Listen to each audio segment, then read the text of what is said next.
harnessing analytical tools for enhanced food security monitoring. As you will see from the presentations that we will give today on these analytical tools that are available from our digital platform, the Food Security Portal, our techniques and data collection and visualization techniques range from a wide range, from collecting data via API, collecting data on food security indicators and food security and nutrition indicators, food prices, both domestic and international, and all the way through machine learning techniques that are used in predicting food prices through a model. So we have 7 presentations today just to show you some of the tools that we have available in the Food Security Portal. And so I would like to request that for the people in the room, let us reserve your questions at the end of the 7 presentations in the Q&A section. But of course, those online can type in their questions in the chat box. So without further ado, let me start with Rob Voss, who will provide an introduction and the motivation for the Food Security Portal. Thank you, Bettina. As you said, I'm Rob Voss. I'm the Director of Market Trade and Institutions here at IFPRI. I hope you all had a good lunch and that these presentations are going to be excellent for your digestion, since we have, as Bettina mentioned, 7 presentations. It's about food security, and the Food Security Portal and the tools that we have developed exist for quite some time. But today's world, it's increasingly important to have the right information and the right understanding about food insecurity, what drives it, and how to solve it. Since over the decades, we've seen globally declining trends in hunger and food insecurity. But since the middle of the last decade, we've seen a rising trend again in all regions of the world, but particularly in Africa and South Asia. And we also seen new data that have come out that make clear that a large proportion of the world population cannot afford the cost of a healthy diet, which also explains that it's not just about the lack of access to food, but also the quality of food that we need to monitor and the cost of that.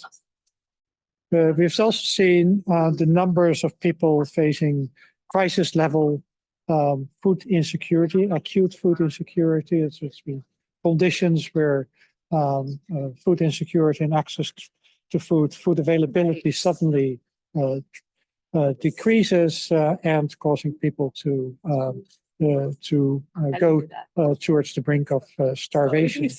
And we've seen those numbers double over the past 7 or 8 years, from over 100 million to actually almost triple to near 300 million people, including places we consider it now, Sudan, Yemen, Haiti, Gaza, but also in the country of Ukraine itself. And the factors behind that, and we'll come to discuss that in a minute, is conflict, climate change, and global economic shocks. I'll start off with a quick. As I mentioned, the Food Security Portal exists for a while. It was created in around 2010 in response to what then was called the global food price crisis, with rising food prices internationally, with ramifications for food security at the country level. And that gave rise to countries and governments need better tools to understand the situation, or particularly to read what are the likely impacts of shocks or likely shocks that may happen, so we can anticipate the crisis. And that relates to tools that better inform policies and also how we can learn from different experiences, not just for specific country cases, but also looking It's at not. how global events translate into insecurity for food and poverty at the country level, and how to respond to that, how to learn from that through cross-country learning. So that were the original objectives of the food security portal, and they're still the same today. And as I mentioned in the beginning, they may be even more important today, given the rise in food insecurity we've seen over the past number of years, almost a decade. So what we want to do with you is to show some of the tools, and here's one tool that we won't dwell on very much now, but it was a key tool that we developed at the very beginning of Food Security Portal, was to understand better the degree of volatility in global food markets. And for that, we have an indicator called the Excessive Food Price Variability Index that alerts on a daily basis what's the degree of volatility in international food markets by crop. And as you can see here, is products like coffee, your coffee and cocoa have been in high volatility over the past number of months, or almost more than half a year in the case of coffee, but also we're seeing an uptick again in the markets for wheat, soft wheat, maize, and soybeans and rice. And we'll come to talk about those in a minute. But this is just an indication of the kinds of tools you can expect. And here, this is our early warning system for volatility that emerges in futures markets to anticipate what also may happen to the spot markets. All right, so that's by way of quick introduction of what is to follow. So we'll have, Bettina said, 7 presentations, but this is already one, so strike out that one. We'll look at the food security and nutrition indicators dashboard. It's a new feature, the portal, food price monitor, the food price shocks tool, the food fertilizer trade restrictions tracker, which has caught quite a bit of attention in recent years, our food import vulnerability tool, as well as also a new activity of the food security portal, a predictive model to anticipate food crises. And are my colleagues present here and also those online will give the introduction. Thanks So with everyone. that, I think I can hand it over to We're here to talk about both Sarika. agriculture and land, and I'm hopeful that there are lots of conversations in these rooms this week around the importance of land access, land rights, land administration, ag productivity results that we all care about. We've made over $500 million in land investments in the 20 years that we've been operating around the world. Our land work has been predominantly in the Africa region. Security As with all of our programs, the focus of what we do exactly in the land sector depends on what the specific constraint problem is in a given country and what the country's priorities might be. Of 5 But I will say tabs typically we invest in some that allows combination user of to policy and explore legal reform, different dimensions of food land security. administration, institution The first 3 strengthening, or tabs institution focus on building, distinct and categories then of land food rights security. recognition, titling, regularization, Nutrition formalization. tab covers in select nutritional areas of indicators such as the rate Our of work is obesity in rural adult and urban. population or the rate But I of will say children, that the rate our of stunting in ag-related work children under really 5. cuts For any across selected kind of the indicator, entire user continuum can from visualize data and see the top smallholder 10 farmer or plots 20 to countries based on her peri-urban selection parcels of land that are or used for the warehousing, country processing, and other kinds of analyze facilities. So trends we over work, time we're for that not country, sort of agnostic to rural or urban. regional And as with all of our ag disaggregation, investing, we're really looking or across the visualize value chain, data on and that's a defined by world what the map. particular priority of the country is. And the reason we The do this second and the reason tab, we care about chronic land and food land rights in an ag insecurity, follows context a is similar format, the logic that but we it rely focuses on persistent for our long-term land food work and insecurity, many of our like investments, the which is percentage of stronger land population who rights, cannot better afford performing the land cost related of a healthy institutions, better diet, managed land or number over of time, people and who with the are right pieces of the in puzzle in place, moderate can or lead to severe food increased insecurity. investment, increased land productivity. The visualization options are also available for this tab. Next. The third tab is about acute food insecurity. The piece of User homework can that I select a wanna, country, a talk about specific today, give year, a little and the bit of month of visibility analysis, to, and view the is number of population in records different and phases of record-keeping technology food that is very insecurity often or a big piece of IPC. protecting land rights over time. And so there's a lot of work The that user that can I'm sure many also of you are select a familiar with, country and around view the changes in the identifying population rights and boundaries on a who are flood-by-flood in basis in a given location. IPC A lot of really exciting plus tools phases that over can time. be used for that work.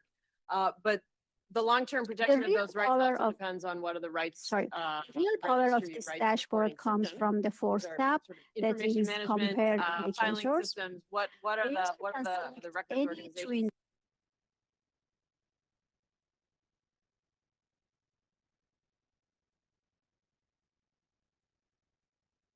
discover transactions over time any to make sure underlying that connection people can between have the food long-term benefits security from indicators. rights that have been formalized. We also as a result of understand that initiatives user that may are have approved. questions about what is the And what definition we for have each found indicator over or what the each 20 indicator years of our work exactly measures. and most So we anyone provide else who detailed works in the information land on the space definition will also and the say source this. of data There's a in the really last extraordinary tab definition variety and in the resources. complexity of institutions. As you the can see, complexity of land most markets, of the data complexity of the comes from contexts that we're working FAO in. through And so the IPA and capabilities through the and the infrastructure to and maintain it is well-functioning also record systems updated can vary automatically widely, on right? our Sometimes we dashboard. are formalizing rights of smallholders In terms in a of country that has impact, decentralized this dashboard can have a rights protection and significant rights impact for recognition to researchers village and level or commune policymakers level by providing authorities. data-driven Other times we're evidence supporting national and by governments with a informing nationally food security reaching policies land and rights registry interventions. system that is being Thank you. used for high value, So very active urban land markets. And so the record keeping needs and the officials and the technology. Hi, I'm very glad institutions, to introduce the food manage all price that monitor to can analyze vary the food widely. prices. So as we Let me did our final let me project set up the evaluations, and this is context. something Sarah So will be let me talking more bring up about, some of our the results Brazil were mixed. situation With a right lot of now. our I early mean, projects, the Brazil governments were has interested in getting us flooding support to the develop late a digitized April in land rights the registry state called system. the Rio Grande And do so we Sul. invested in these We have systems, the and we high were always flooding looking at the there. Their sustainability state is post-project, how agriculture well hub is to the collect system all being used. harvest Our corn and officials are soybean. relying on it. Our And then citizens also, and you landholders see are here in the relying on it. bottom, And food sometimes they scale were, portal and control sometimes panel, they they weren't. And so we shows started to ask a ourselves top not only why two is that, state that but produce a probably lot even of more corn and importantly, what can we soybean do has a next drought time situation. to make better decisions about the The kind of in technology we're EMIS investing in, market so report, they that also told in the record Brazil there are systems some kind of better red able color there. That to means the sustain, poor condition of the protection soybean and for soybean and kind of maize. hard-won land At the rights, same time, over the long food term. scale portal, we And we really as wanted Rob to mentioned before, we have a price allow volatility ourselves and tool. give ourselves Soybean has some 34 tools and days some in modalities high for volatility. Bottom there has a red box that and means getting high a better answer volatility every time during we're the making an period. investment to the question of what. So what based level on of that kind of technology story is of the right. Brazil, I will How do we introduce the avoid, some doing function of too the much food price technology or too monitor. complex, So food a price system that monitor, can't you can be see the maintained, international or price. the So for reverse, example, which the is sort of soybean, we too little have a soybean complexity, futures daily and we're price. missing out on When you opportunities see in the for sort of, graph, they're going to be like trend preparing, up certain there in the jurisdictions, communities right for side. So you can see the technological change. international price. And then if you're going deeper down in the domestic price, you can see the wholesale and retail price of each market in the countries as the left top What we developed, menu. And then here's another during the one is the years consumer of, price index. 2019, What we 20, have done is 21, that 22, this was a we pandemic collect the project. food inflation data And from different we, sources, and then we followed the land rights analyze the records food and inflation transaction by system. income classification. As you Decision-making see toolkit, here, I think, any is in the kind of title high somewhere. inflation Basically, what can this impact is, on the low income it's country basically a lot workbook comparing the about slides and with then the worksheets, determinant section that allow determinant that governments, provide the factor that influence the food donors, prices. We provide the researchers, price service transmission and providers, exchange software rate, system and then providers, the input price of oil, to energy, and fertilizer. a very One of the systematic section we analysis emphasize, of I emphasize here is where that in terms of is soybean this, stories, here is like community, the food country, import district, vulnerability index of the municipality soybean. today As you with see respect here, to the rights you can see the information that they green and currently blue a lot. manage, the reason because the resources that they have in soybean place is to fund those soybean systems in the plays future. a minor the role export. Assessment We want to make a local impact what are the with different options? local What's a low technology collaborator. option? So we medium create some of the technology dashboard option, and then high here in technology your option. price index, What are the pros if you and see the cons soybean of each oil approach? price What are the trend, risks of each you can see approach? What are the the graph costs showing involved, in the both bottom. today It's and, gonna be have some kind of over change time over in the time. future in terms of So total cost of in ownership. this tool, It really what you can leads do is users towards gathering you and can systematizing analyze some information, international price to and help then back governments down and to others the supporting domestic them make price. the best So I decisions hope that possible about this what will help you what to you invest in. can So I would analyze just wanna, the I'll end prices. here. I want to encourage everyone to So next, take a look I'm at going the, to give a floor back materials to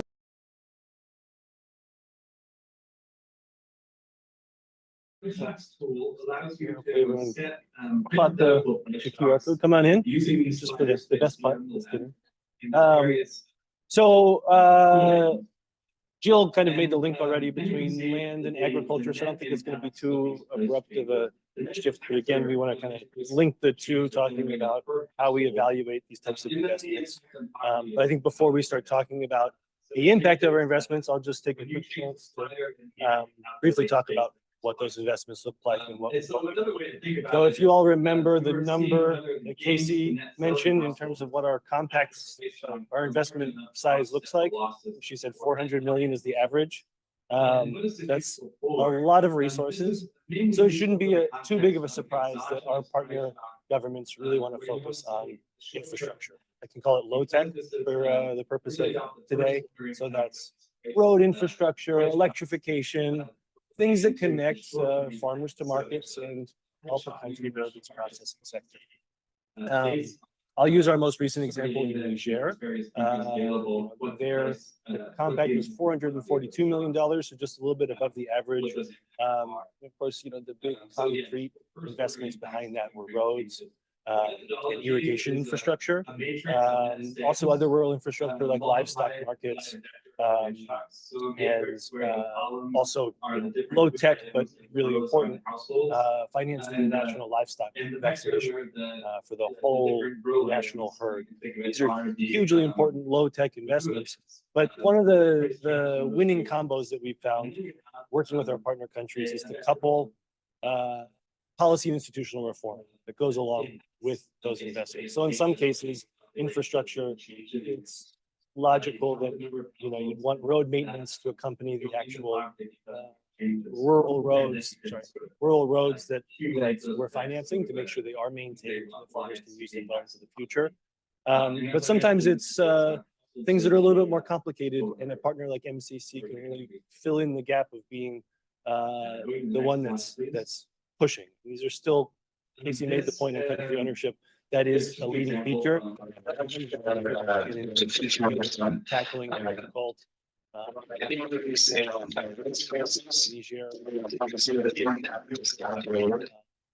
and there's a 77 percentage point change increase in the poverty rate. So I encourage you to check out the total and see, especially linking to the actual change in food prices and see those impacts using this tool. So thank you, and I'll pass it over to the room. That shows a smallholder farmer. Thank you, putting Brandon. in their e-voucher. So to IFPRI has receive, been managing the subsidy. food and export, Governments will always fertilizer continue export to use restriction subsidy. tracker What for can we do to make- what can last we do to couple make of these years subsidies since smarter, the more breakout of well-targeted? the COVID-19. Also, As we know I that would many like to countries, still stay on Niger and they give have an example of sort of tools ICT at so hand that when we there can is a avoid, high rise using food LiDAR prices, high technology, food which I prices, unfortunately cannot- or another any person that supply can- shock. there's someone They use in one of the rooms the does trade know how policy, these things work. particularly the But we're able to export use trade remote policies, sensing to actually where they detect where impose, groundwater the is, countries most impose definitely on incredibly their, important for the us. highly exported Share and commodity. allows for, They impose better either taxes planning, or they impose and helping farmers export be ban, able to, which we call the quantitative restriction. more So, reasonably tap into available resources. In the food security portal, we are Can't managing that way. the export restriction tracker, and we collect information on the countries, which countries are imposing different types of restriction, like as I said, the taxes or the export And then I don't want to licensing leave or out some of export our, ban. what you can So almost call those type medium of tech export decision solutions, we are tracking and we are putting things the that might not information sound food flashy security or portal interesting, in but are a incredibly nice important. format So and make a anyone brief can mention on download. our, So the background of Mozambique this export work decision that's tracker is going on with actually development our or helping the colleague David government on how Laborde they and tackle I and our other colleague Mary Parent sounds so worked boring. How important after is it immediately to make after sure the that COVID-19. folks are willing And to we invest put in it, making sure nice that, you know, the dashboard incentives are there, in a that tableau if you're promised to show a that these are the reimbursement countries and for these are your the expenses commodities in that are your currently market being from restricted. the government. And we are providing some This is an area where additional this is information found really, like I said, a good from model of combining along with the start important date and the infrastructure, end date of the export that, restriction. We are rural putting areas also desperately information need like the to markets, quantity of export currently being blocked with or the the right percent incentives to of make sure that nutrition, infrastructure is percent being of fully utilized. So calorie intake more rural is blocked by investment. the export restriction. We call them And we sometimes also provide preconditions information for which investment or countries conditions precedent. are dependent on On the import side. So we analyze the trading partners of and then the just a quick exporting note countries. as well. So these are one the thing countries, these are the organizations. So we frequently they again, use you our can export access restriction our website tracker. and find out But we where we also are, contact us, receive and requests from very journalists transparent around the world agency is where agency they that- ask for but, quick which note to leave out commodities are currently being restricted technology and ICT. for their reporting We are working purpose. with Sutu to So try to we get improve the availability of information cold- requests cold from them. storage. So, you know, in the near So future, how there'll do be a we call collect for, and how do we validate this information? There are different ways. Every week call we for new collect idea that information I from can't the remember quite the newspaper, like terminology, we do the Google search looking or for we new collect proposals the on how you information can from the more WTO efficiently, notification. That's cost-effectively another fuel, the important source of information. perishable But horticultural sometimes goods countries and get don't them to report it to WTO, market. but then we and then, collect this again, before information I from turn the it local over sources. to start talking So about we have a news API evaluating the impact which of is these used projects, for I do wanna since we're collecting the here at information IFPRI on the and not export mention, restriction. And we translate one of that the from the local ways news we've to partnered with, I'll say, English by you know, Google Translator. community of And we knowledge, validate everything that that from the local IFPRI and newspapers its partners and all also, the folks that multiple are sources, so motivated that enough to come here there is and no talk about overlap or there is no ICTforAg, missing anything. have So done in that's the the past. way we validate and we have put after worked on all a this toolkit. validation, we It's put very similar. Second, I'm together gonna put up this the QR code. I'm not gonna in get as the many phones as tracker. Jill had earlier. So this but is part of that the toolkit we're using, landing page of the precision tracker. On the left panel, you see that the world map, which are the countries are currently putting different restrictions. We saw the Russia or Ukraine, they are blocked. Ukraine initially put export restriction on wheat, but their wheat export also blocked later on, even though they lifted their export restriction. But more recently, if you follow, India put export restriction started in 2022, started with broken rice. And then in July 2023, they put a set of export restriction on non-basmati white rice, onions, and also basmati rice. They put export taxes or minimum export price. So these are this is how we collect and we visualize this information. On the right hand side, you see that the bar graph, we try to see the cumulative number, the percent of calorie intake currently being restricted by different types of export restriction. So if anyone wants to download this information, you can download it in a nice CSV format. All the export restriction information are provided with the source. They're provided with the link, and you can easily verify that. With that, I conclude. I hand over to my colleague, Nicholas.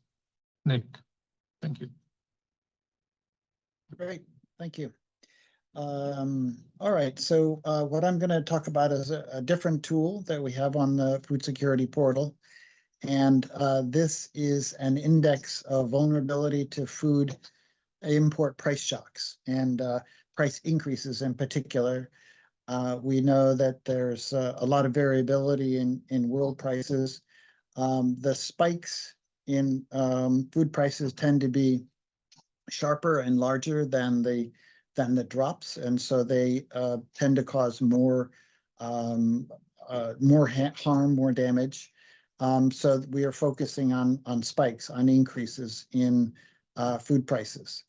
And we wanted to develop an index that is based on widely available data and that can sort of measure or assess the vulnerability to higher import prices for individual commodities, these are food commodities, and also for staple foods in general. In order to have broad coverage of commodities, we chose indicators that are widely available. Okay, next slide.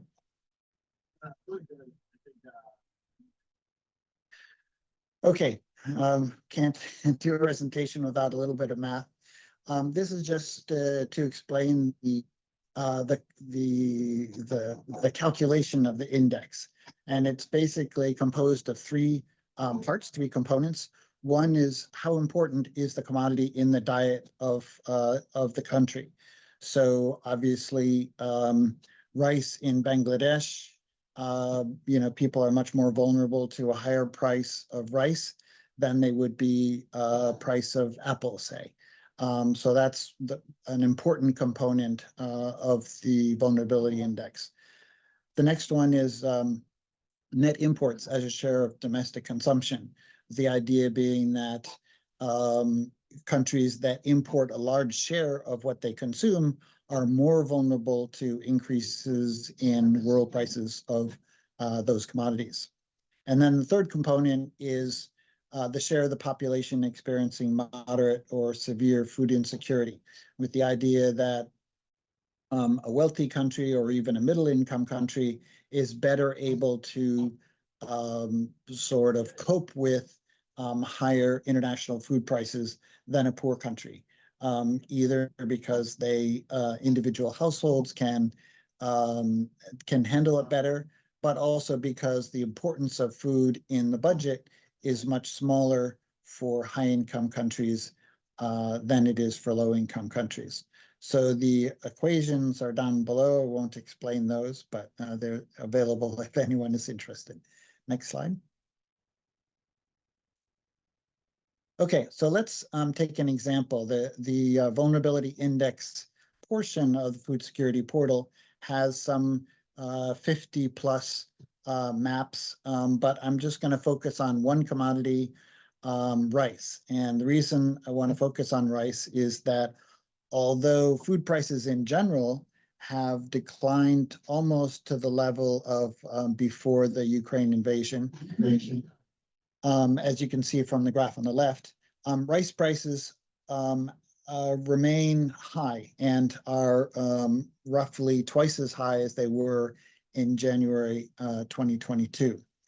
So we're going to look at the vulnerability of different countries to higher rice prices. Next slide. Okay, so the countries that are most at risk are a collection of West African countries, Liberia, Sierra Leone, Guinea-Bissau, and Mozambique. So these are the ones with unfortunately, the index isn't showing here, but the darker colors, the dark brown and the red are the ones that are more vulnerable. The yellow and green, obviously less vulnerable, and the blue countries are exporters, so they are not at all vulnerable. In fact, in general, they may benefit from higher world prices. So we have India, Thailand, Vietnam. These are all rice exporters, and they, at least in general, will benefit from higher rice prices. But the darker colored ones, like Liberia, Sierra Leone, Papua New Guinea, and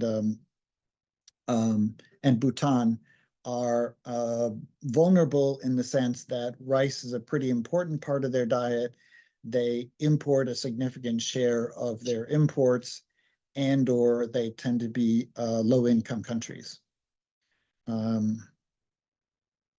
Okay, and I should mention that although we're looking at rice here, the vulnerability index covers 15 food commodities.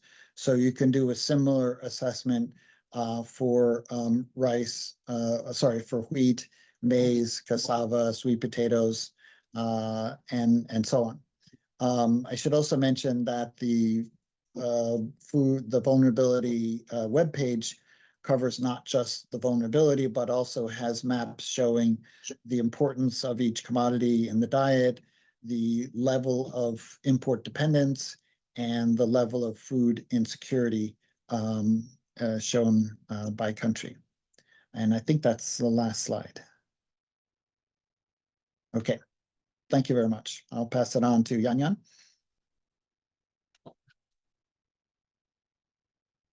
Hi, good afternoon.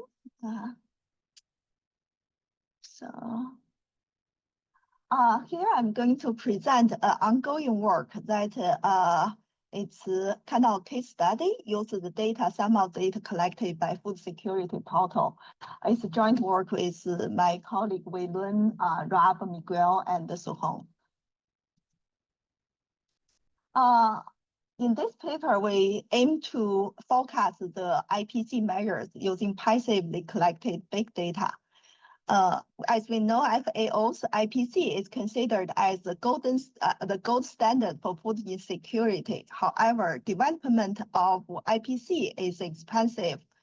Thus, IPC was released less frequently, only on quarterly basis, and they only covers a limited number of regions in each round. And recent advances in remote sensing make available big and cheap data sets that contain information correlated with socio-economic outcomes. This suggests that the big data approaches may help to provide a timely, low-cost, and transparent food insecurity indicators. We use machine learning methods, basically the gradient boosting method to do it. We compile the data of about 5,600 observations covering 1,200 regions, about ranging from 2016 to 2022. The unit of analysis is region months in which IPC is released. Our outcome variables come from FAO, include overall IPC phase ranging from 1 to 5, with 1 as minimal and 5 as most severe of food insecurity. Also, this data set also contains a percentage of population found in each phase for each region. Our predictor variables come from multiple sources, including Food Security Portal. We group them into the following categories, like including physical, geographic, covariance, food prices, meteorological data, and economic conditions like GDP, population, and agriculture and land productivity, as well as conflict data. Let me summarize our key findings, which are still preliminary. In terms of model performance first, we use actual IPC data as ground truthing, and we forecast IPC measures 3 to 12 months in advance. We got reasonably high R-squares for the continuous variable population percentage under severe food security, which is defined as phase 3 and above. So the R-square is 0.26. The accuracy of classification is also reasonably good. In 65% of the cases, the overall phase is correctly predicted in our model. We have quite high sensitivity and precision. We consider sensitivity as the most important performance indicator. In our model, 92% of the cases under severe food insecurity are correctly identified. On prevention, we have like 74% of cases predicted to have severe food insecurity indeed experience that. We know that precision is also a very important indicator because it's related to efficient resource allocation. We also look at variable importance. For the dependent variable, percentage population falls in severe food insecurity, price volatility is the most important variable factor. And this is followed by distance to river, population size, infrastructure index, GDP, and meteorological variables. We also try to uncover the black box and machine learning. So we use simulation methods trying to generate some statistics about similar to marginal effect. We found that a 10% increase in conflict level would result in 8.4% of cases originally in phase 2, escalating to phase 3, which is severe food insecurity level. That's all. Thank you.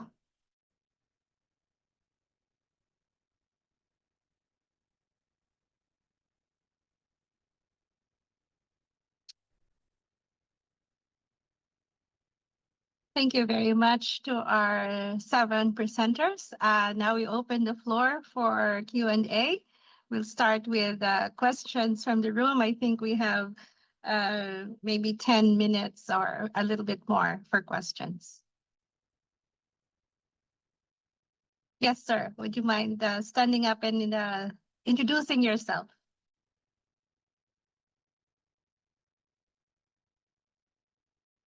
My name is David Bergmanson with Dev Global.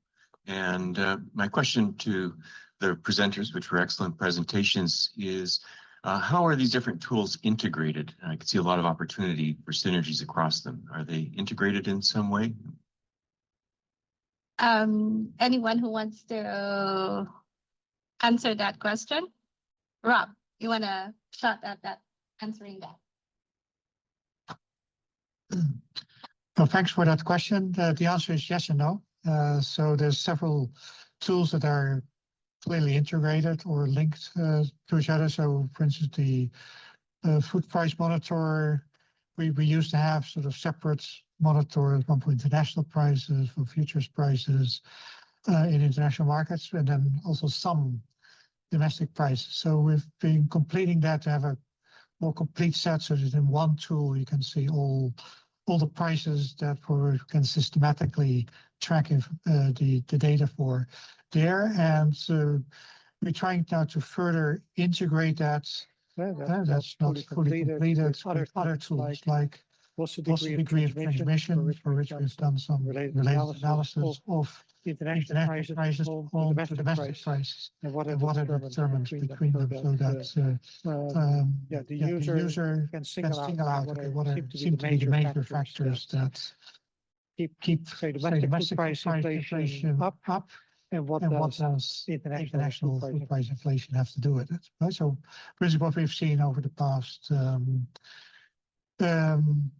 year and a half or so since the Ukraine crisis, we saw another big push of international prices going up, and then from the middle of 2022, international prices came down, but domestic food price inflation went up. So in that monitor, we try to identify which factors may keep the prices up, and then of course depends on each context.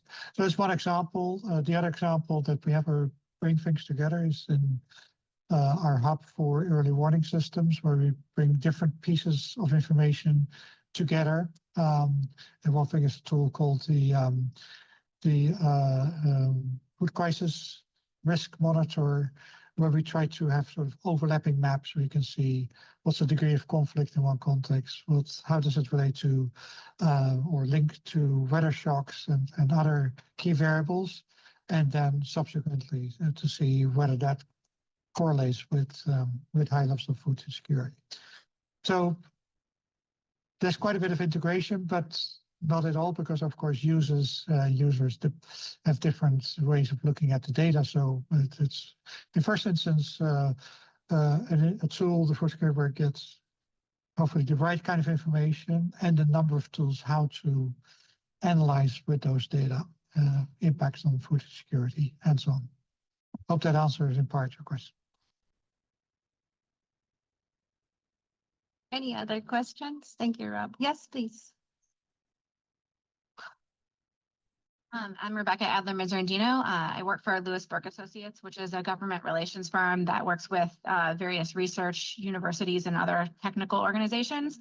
Because my question for all of our speakers is, do you see any significant research and or data gaps that you think universities are especially well placed to fill that would help lead to the development of or improvement of the tools that you all talked about, or perhaps new tools that may be very well needed?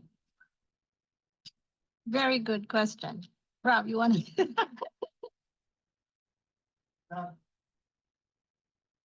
I guess all of us can answer that question in the sense of we're also a research institute here. So we also see many research questions out there. I already mentioned one in my answer to the previous question on how to understand better the transmission of international shock or shocks to international markets, and how that translate into shocks on domestic markets. And so a number of the tools already answer part of that question, but there are many more questions out there. So one big question where we navigate and I guess everybody has still answers is what I mentioned at the very beginning. I mentioned, maybe you did not quickly capture that because just mentioned it in passing, is the different concepts of food insecurity and hunger. So we have the traditional concepts of chronic food insecurity, which is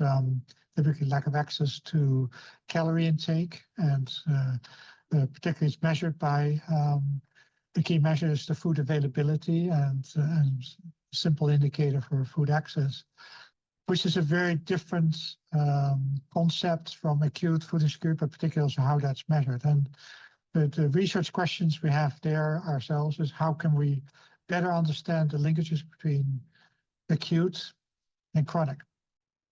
To what extent do we have the same drivers? Are they very different or not? And also, what are the consequences of when you suffer from acute food insecurity now? Will that have long-term repercussions? Probably it will have, but we don't fully understand some of those interactions. So I think that would be another important research area. The last is what Jan presented is what tools do we have? Can we better anticipate food crisis rather than, so like this tool was developed following a crisis, but you would like to have it in place so you can anticipate the next one. So part of the research is to look at, okay, now what are the risk factors there? Shouldn't we better monitor the risk factors rather than just the outcomes, right? The outcomes typically are more difficult, or basically you measure them when the problem has already happened, right? And so how good it can be the predictive value of such models that we can actually anticipate it. So that's another area of research. But I think around this, all of these tools, each tool, we have many questions we would like to research. Some of them we managed to do, and others where we hope to have time and resources for to also dig our heels into those. Thank you.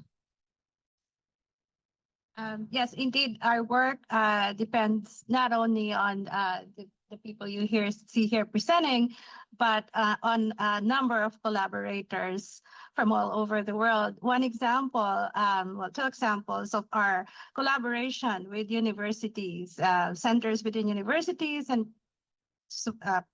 perhaps graduate students, professors in these universities.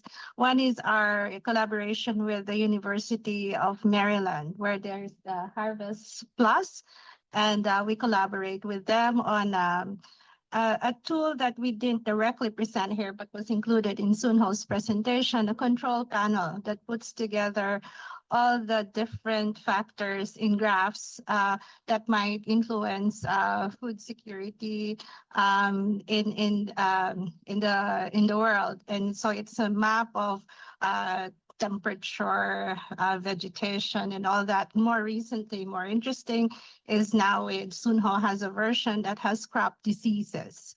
and how that might impact food security. Another example of a collaboration with a university is the University of Sheffield. And for that, again, it's a tool that we're not presenting here.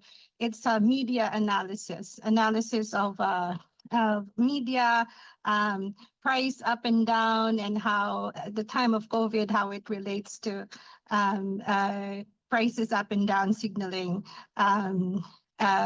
potentially signaling food crises. And more recently, what are we doing with So we are using the large language model to. large link model? Yeah, so we are using the large language model like a GPT-4 and then Gemini to analyze the media analysis. So we are bringing some kind of prompt engineering to get us some of our output we want to see. So before we using the natural language processing and then a text reminding tool, but GPT-4 and Gemini have more better output for us. So that's why we're changing to there. So yes, we rely on the cutting edge technologies that may not be available within our group or within IFPRI, but we have to collaborate with others in the world. So any other questions? Do we have questions from online? No questions. Okay. So thank you very much. I think we're ready for some closing remarks from Rob. Supposed to give some closing remarks. Not sure how much we can add, but I think embedded in the questions that were raised, I think that's important to bear in mind. What we like to achieve with this food security portal is not just to provide you with data, but actually with tools to analyze issues around food insecurity and what drives what doesn't drive, also get to a proper understanding of things. So also take one example of the recent years where we got many questions when, as I mentioned before, the international food prices started to decline in the middle of 2022. Then many asked us, well, is the food crisis now over? And I said, well, depends on how you define a food crisis, right? It's not just that food prices go up that defines the crisis. It's rather what does it mean for food access, food insecurity, and so on. And if you look at the numbers as I presented, they still went up. So it's just a matter of, do we sufficiently understand how the international market shocks impact on food security on the ground? And that's one of the objectives of this. And related to that is to do that analysis, right, to understand that. And so one example I didn't give, I think that would be useful also to know, is that in looking at this transmission factor in international food prices to domestic food prices, if we look across a longer period of time and across the country context, that we find that international price shocks on average only by half or a bit less than half translate into domestic price shocks. What's more important is that sometimes urged policy responses may magnify both the global price shock and increase volatility at home. And one of those urged policies is trade restrictions. So we find that particularly trade restrictions on food products, which are intended to protect consumers at home, in effect, make things worse, both for the consumers at home and consumers abroad. So that's the kind of analysis we want to bring out and to provide a better understanding. The last remark is, of course, these kind of tools and instruments are for users like yourselves and others. So we also hope to get more feedback from you if you use it, look at it, but also send us messages, say, well, things are not working or you don't understand how to interpret certain numbers. We're stand ready to help you and make the best use of the data that we collect through the food security portal.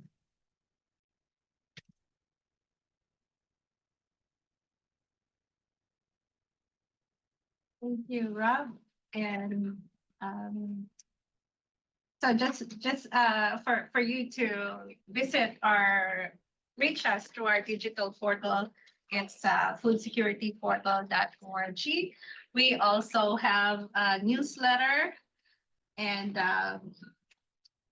we have blogs on relevant issues in a timely manner. So all the tools are there, plus other tools that you didn't see today. Thank you.